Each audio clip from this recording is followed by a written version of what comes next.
Welcome to Time News Studios.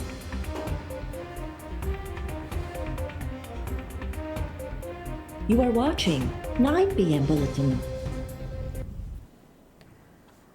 Bharat जो 24 कलाकनि में पाकिस्तान सां ॿियों भेरो राब्तो। अॼु राब्तो करे सतलज दरिया में ॿोॾ बाबति अॻुवाट इतला ॾिनो। गुज़िरियल ॾींहुं चनाब दरिया में इम्कानी ॿोॾ खां आगाह कयो हो। ज़रियनि मूजिबि भारत इम्कानी ॿोॾ जी ॼाण सिंधु तास मुआहिदे जे ज़ाब्तनि तहत न ॾिनी आहे। उन लाइ सिफ़ारती राब्ता इस्तेमालु कया विया। भारतीय हाई कमीशन पाकिस्तान खे आगाह कयो। सिंधु तास मुआहिदे मूजिबि भारत पाकिस्तान खे अहिड़ी ॼाण इंडस वाटर कमीशन वसीले आगाह कंदो आहे। मई में पाक भारत जंग बाद ॿिन्ही मुल्कनि में पंहिंजी नौईअ जो पहिरियों आला सतही राब्तो आहे। ॿोॾ बाबति अॻुवाट इतला जी रोशनी में हुकूमत लाॻापियल इदारनि खे अलर्ट जारी करे छॾियो। पाकिस्तान जे परॾेही तर्जुमान चयो आहे त भारत ॿोॾ जो इतला सिंधु तास मुआहिदे बदिरां सिफ़ारती चैनल्स वसीले ॾिनो। भारत सिंधु तास मुआहिदे जे समूरनि शिकनि ते मुकमल अमल जो पाबंद आहे। मुआहिदे खे मुअतल करार ॾियणु आलमी कानून जी संगीन भञकड़ी आहे। भारत जूं हिक तरफ़ियूं विखूं ख़िते जे अमन ऐं इस्तेहकाम ते संगीन नाकारी असर विझी सघनि थियूं। PTI अॻुवाणनि ऐं असेंबली मेंबर्स खे वधीक हिकु केस में सज़ाऊं। राणा सनाउल्ला जे डेरे ते हमले जे केस में उमर अयूब खे 10 साल क़ैद जी सज़ा। फैसलाबाद जी दहशतगर्दी टोड़ अदालत शिबली फराज़ ऐं ज़रताज गुल समेत 59 जवाबदारनि खे 10 साल क़ैद जी सज़ा ॿुधाए छॾी। कमल शोज़ेब, शेख राशिद रफ़ीक ऐं MPA इस्माइल सेला खे 10 साल क़ैद जी सज़ा। 16 जवाबदारनि खे 3 साल क़ैद जी सज़ा ॿुधाई वई। अदालत फवाद चौधरी ऐं ज़ैन कुरैशी समेत 34 जवाबदारनि खे बरी करे छॾियो। केस में 109 जवाबदारनि मां 75 खे क़ैद जी सज़ा ॿुधाई वई। PTI जे जनरल सेक्रेटरी सलमान अकरम राजा पारां उहिदो छॾण जो फ़ैसिलो। सलमान अकरम राजा चयो आहे त सुभाणे बानी सां मुलाक़ात करे उहिदे खां अलहदगी जी गुज़ारिश कंदुसि। पार्टी लाइ वकालत जूं ख़िदमतूं जारी रखंदुसि। अॼु अहिड़ो वाक़ियो थियो जेको मूंखां वाज़े फ़ैसिले जी घुर्ज करे थो। मुंहिंजो को बि अमल कंहिं उसूल सां टकराव में नाहे। ॿिए पासे ज़रियनि मूजिबि सलमान अकरम राजा अलीमा ख़ान सां बहस खां पोइ दिलि बर्दाश्ता थी वियो। सलमान अकरम राजा ऐं अलीमा ख़ान में नंढी चूंड ते बहस थियो हो। PTI बानी पंजाब जी वज़ीर आला ख़िलाफ़ केस लाइ CPO खे दरख़्वास्त ॾेई छॾी। वकील मार्फत दाख़िल दरख़्वास्त में PTI बानी मौक़िफ़ इख़्तियार कयो त मरियम नवाज़ क़ैदी जा बुनियादी हक़ बि मुहैया नथी करे संदसि ख़िलाफ़ केस दाख़िल कयो वञे। मरियम नवाज़ जी हिदायत ते PTI बानी खे जेल में क़ैदियुनि जा हक़ बि नथा ॾिना वञनि। संदसि सेल में रोशनी नाहे ऐं घर भातियुनि सां मुलाक़ात जी बि इजाज़त नाहे। अडियाला जेल पंजाब जी हदुनि में अचे थो। मरियम नवाज़ माज़ी में धमकियूं ॾिनियूं त बानी हिकु फितनो आहे जंहिंखे ख़तमु कयो पियो वञे। दरख़्वास्त में मरियम नवाज़ ऐं जेल सुप्रिंटेंडेंट समेत 8 ॼणनि ख़िलाफ़ केस दाख़िल करण जी अपील। पाकिस्तान ग्रेटर इसराइल जो मनसूबो रद्द करे थो। परॾेही वज़ीर जो फ़लस्तीन जी सूरत हाल ते OIC परॾेही वज़ीरनि जे इजलास में ख़िताब। इसहाक़ डार चयो आहे त ग़ज़ा में फ़लस्तीनी इसराइल जे बदतरीन ज़ुल्म जो शिकार आहिनि। ग़ज़ा में पनाहगीर कैंपनि ऐं अस्पतालुनि ते इसराइली हमला आलमी कानून जी संगीन भञकड़ी आहे। ग्रेटर इसराइल वारो तसवुरु कंहिं बि सूरत में क़बूल न हूंदो।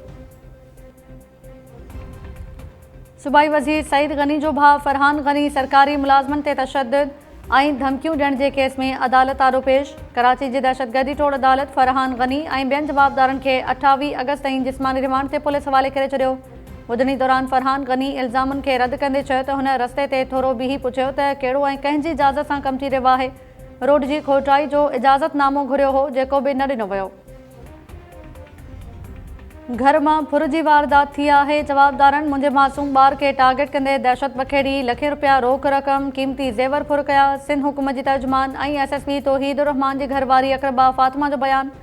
अक़रबा फ़ातिमा चयो आहे त वाक़े जी FIR दाख़िल कई वई आहे। पार्टी क़यादत नोटिस वठंदे सरकार जी ख़ातिरी कराई आहे। गर्दिश कंदड़ दावाऊं ऐं अफ़वाह सरासर ग़लति ऐं गुमराह कंदड़ आहिनि। असुल हक़ीक़तूं इहे आहिनि जेके बयानु करे रही आहियां। हसास मौक़े ते ग़ैर ज़िम्मेवाराणियूं ख़बरूं हलाइणु अफ़सोसनाक ऐं क़बूल करणु जोगियूं न आहिनि। 3 ॾींहं अॻु कराची जे डिफेंस वारे इलाइक़े मां SSP तौहीदुर रहमान ऐं सिंध हुकूमत जी तर्जुमान अक़रबा फ़ातिमा जे घर में धाड़ो लॻो हो। SSP तौहीदुर रहमान जे गनमैन जी फ़रियाद ते दरख़्शां थाणे ते केस दाख़िल कयो वियो हो। NICVD में सर्विस कानून जूं संगीन भञकड़ियूं साम्हूं अची वियूं। डायरेक्टर जनरल ऑडिट सिंध जी रिपोर्ट में सीनियरिटी लिस्ट जी भञकड़ी कंदे ग़ैर क़ानूनी तौर तरक़ियूं ॾियण जो इंकशाफ़। रिपोर्ट में चयो वियो आहे त मंज़ूर थियल मुलाज़मनि जे अंग जे कानून जी भञकड़ी कंदे 4 अरब 19 करोड़ रुपयनि खां वधीक रक़म अलाउंसेस जी मद में ग़ैर क़ानूनी तौर अदा कई वई। सीनियरिटी लिस्ट जी भञकड़ी कंदे इदारे में ग़ैर क़ानूनी तौर तरक़ियूं ॾिनियूं वयूं। रिपोर्ट में चयो वियो आहे त मुलाज़िमनि जी मुक़ररी लाइ तस्दीक जो अमल मुकमल न कयो वियो। मुलाज़िमनि जो सर्विस रिकॉर्ड मुनासिब तरीक़े सां तैयार न कयो वियो। सखर में सरकारी बैंक जे अॻूणे मैनेजर पारां ॿियनि मुलाज़िमनि सां गॾिजी मुबैना किरोड़ें रुपयनि जी घोबियुनि जो इंकशाफ। FIA crime national bank military road branch जे मैनेजर जी फरियाद ते केस दाख़िल करे वरितो। अॻूणे बैंक मैनेजर मंसूर अहमद सुमरो ऐं सरदार अब्बासी समेत 6 जवाबदार नामज़द। केस दाख़िल थियण बाद FIA अॻूणे बैंक मैनेजर मंसूर सुमरो खे गिरफ़्तार करे वरितो। सखर जी अदालत पारां जवाबदार जो 4 ॾींहनि जो जिस्मानी रिमांड मंज़ूर। केस जी जांच assistant director FIA Nisar Sawant हवाले। ॿियनि जवाबदारनि जी गिरफ़्तारी लाइ छापा जारी। केस में इल्ज़ाम हयो वियो त जवाबदारनि जालसाज़ी वसीले 27 करोड़ खां वधीक रक़म कढाए सरकारी ख़ज़ाने खे नुक़सान ॾिनो। गुड्डू ऐं सखर बिराजिस वटि विचोले दर्जे जी ॿोॾ बरक़रार। कचे वारा इलाइक़ा ॿुॾी विया। ॻोठनि जो शहरनि सां राब्तो कटिजी वियो। मुतासिरनि पाण मुरादो लॾ पलाण शुरू करे छॾी। गुड्डू बिराज जो मथां वकिरो 4,86,756 क्यूसेक ऐं हेठां वकिरो 4,50,113 क्यूसेक रिकॉर्ड। सखर बिराज वटि बि पाणी जो चाढ़ बरक़रार। मथां वकिरो 4,81,720 क्यूसेक रिकॉर्ड। कोटड़ी बिराज वटि बि वकिरनि में वाध थी वई। मथां वकिरो 2,07,235 क्यूसेक रिकॉर्ड।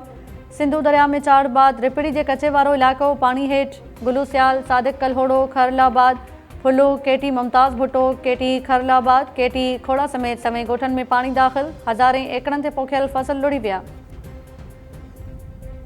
जैकबाबाद भरिसां 2 नींगरियूं तलाउ में ॿुॾी वियूं। हिकु फौत, ॿी नींगरी बेहोशी वारी हालत में अस्पताल मुंतक़िल।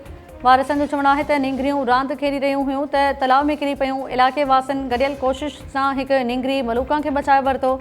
10 वरनि जी दुरां बीबी जो लाश ॿाहिरि कढियो पियो।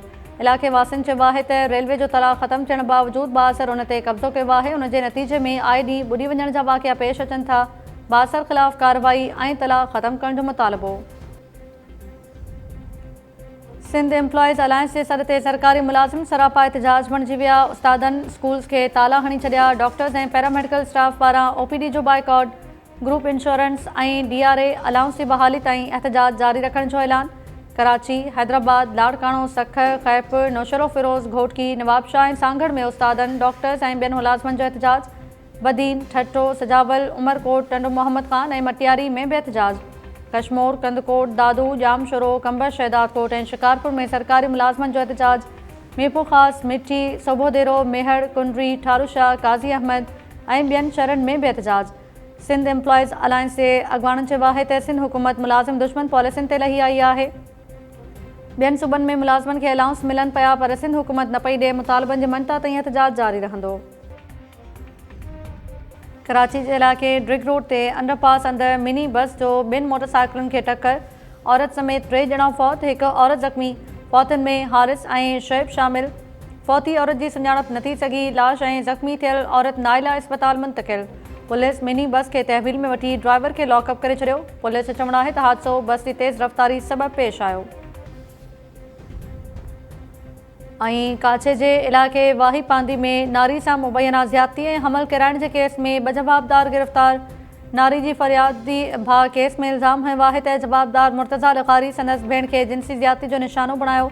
कुझु महीननि खां पोइ भेण गुरहारी थी वई त घर भातियुनि खे दांह ॾिनी। जवाबदार जे मामे अली हसन लग़ारी जे चवण ते घर भातियुनि नारी जो हमल केरायो। ॿिए पासे पुलिस जो चवणु आहे त वाक़े जी मुख़्तलिफ़ रुख़नि में जांच कई पई वञे। गिरफ़्तार जवाबदारनि खां पुछाॻाछ जारी।